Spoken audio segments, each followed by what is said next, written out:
আড়াল থেকে যথাসময়ে তাক বুঝে বর্ষা নিক্ষেপ করে বীর হামজা রাদিয়াল্লাহু তাআলা আনহাকে গেঁথে ফেলে। ওয়াহশী একেবারে এফোড় ওফোড় হয়ে গেল একটি বীর দেহ।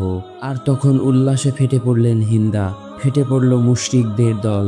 কিন্তু এই নক্ষত্রপাতের আনন্দ অভিব্যক্তি শেষ হতে পারেন না।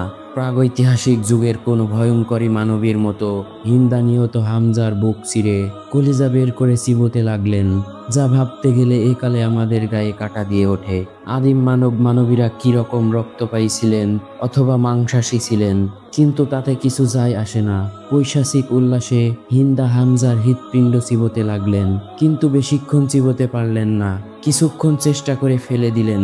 বলা বাহুল্য, এ নরকীয় ঘটনায় মহানবী সাল্লাল্লাহু আলাইহি ওয়াসাল্লাম চরম মর্মাহত হন। প্রিয় দর্শক, এই ইসলামিক গল্পের সম্পূর্ণ অংশ দেখতে চাইলে আমার চ্যানেল ভিজিট করুন অথবা ডেসক্রিপশনে দেওয়া লিঙ্কে ক্লিক করুন।